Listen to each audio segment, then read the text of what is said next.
What would happen if a nuclear war broke out today? It's a chilling question, isn't it? But to truly understand its weight, we need to travel back in time to the dawn of the atomic age. In the mid-20th century, the world was at war. Amidst this global conflict, a covert project was brewing in the United States.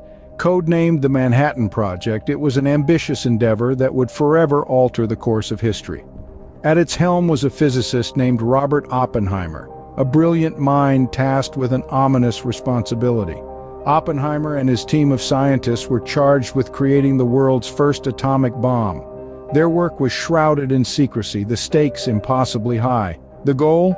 Harness the destructive power of nuclear fission, a process that occurs when the nucleus of an atom splits into two smaller nuclei, releasing an enormous amount of energy.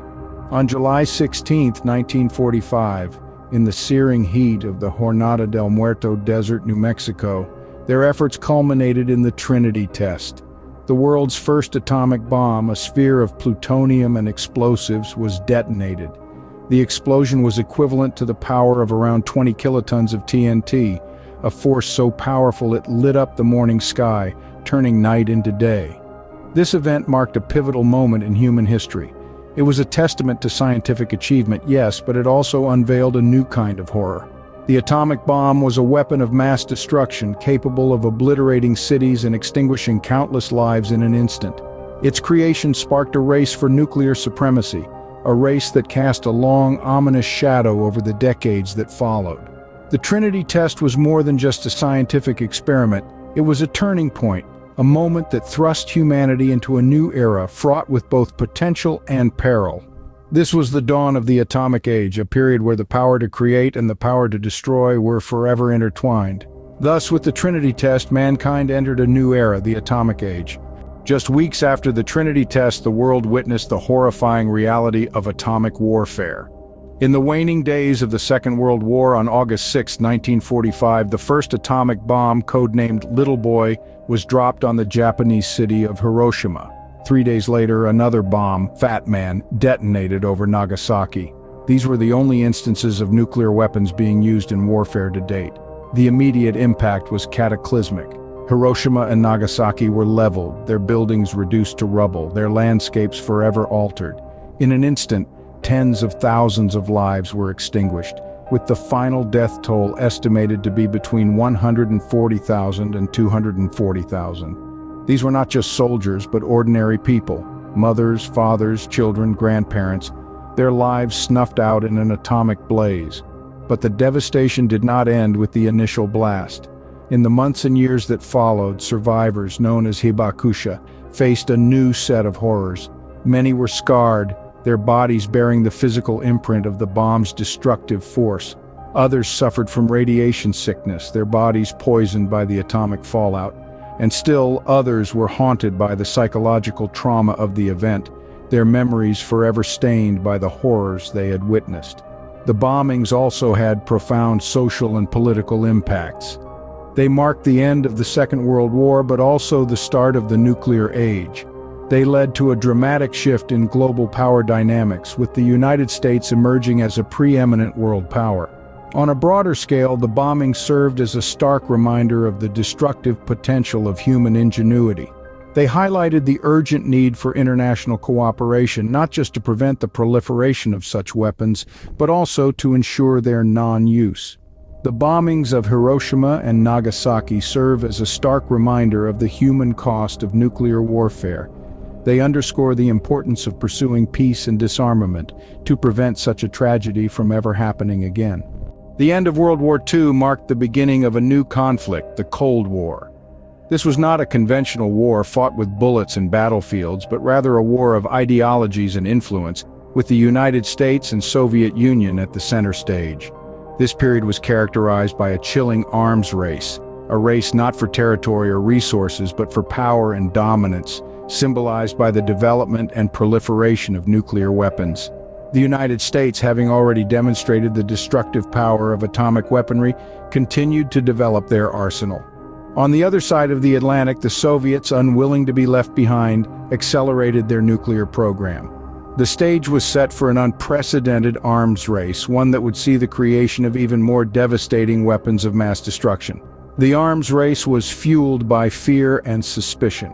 Each side believed that by having a larger, more powerful arsenal, they could deter the other from initiating a nuclear conflict. This logic led to a rapid escalation, with both nations developing and stockpiling thousands of nuclear warheads. In this race, there were no winners, only survivors, living under the shadow of the mushroom cloud. Yet this period of tension and fear also saw moments of hope. The Cuban Missile Crisis of 1962, for instance, brought the world to the brink of nuclear war. But it also led to the establishment of the Hotline Agreement, a direct communication link between the White House and the Kremlin, aimed at preventing misunderstandings that could lead to nuclear war.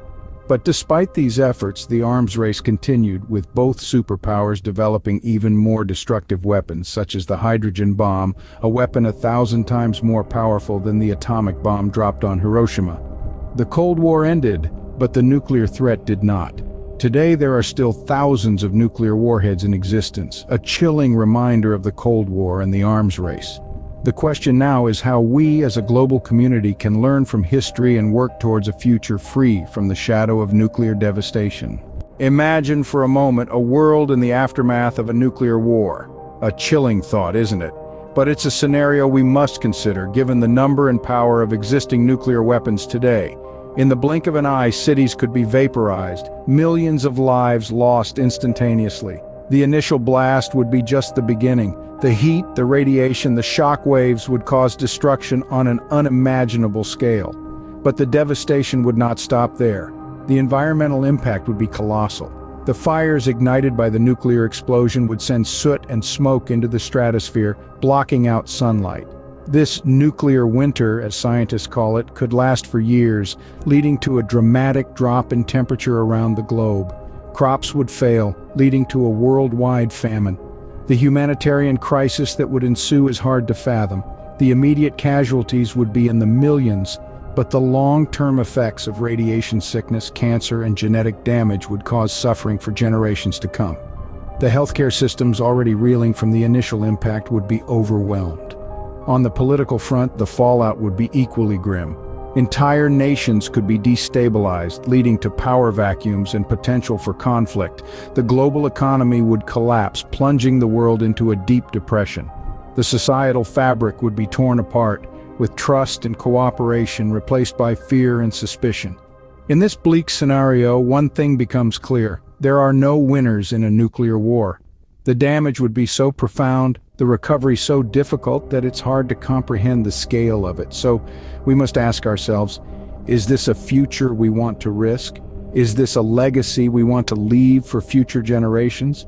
The answer unequivocally should be no. The stakes are too high, the consequences too dire. We must learn from history, understand the power of the weapons we've created, and strive to ensure they are never used again. A nuclear war would be a catastrophe of unimaginable proportions. History teaches us that the path to peace is far better than the path to war. These words echo through the annals of time, a stark reminder of the destructive path humanity has sometimes chosen to tread. The aftermath of nuclear warfare is not a scene from a dystopian novel, but a chilling reality we've already witnessed in our history.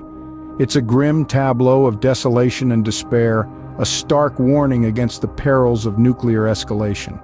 But it also serves as a potent reminder of the power we hold, not just for destruction, but for change and progress as well. In the face of such sobering truths, we are called upon to understand and appreciate the importance of peace. It's not just about averting wars or diffusing conflicts, it's about cultivating a global culture of understanding, empathy, and mutual respect. It's about recognizing our shared humanity and working together to safeguard our collective future. And how do we do that? By raising awareness about the potential catastrophe of nuclear warfare, by educating ourselves and others about the devastating consequences of such a conflict, by fostering dialogue and promoting diplomacy over aggression. International treaties and organizations play a crucial role in this endeavor. Treaties like the Treaty on the Non-Proliferation of Nuclear Weapons or the Comprehensive Nuclear Test Ban Treaty are vital tools in our quest for nuclear disarmament. Organizations like the International Atomic Energy Agency work tirelessly to promote the peaceful use of nuclear energy and prevent its military use. But it's not just up to these entities.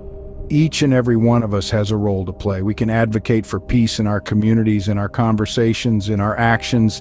We can hold our leaders accountable for their decisions. We can use our voices to influence policy and affect change. The choice is ours: a world consumed by the flames of war, or a world flourishing in the light of peace.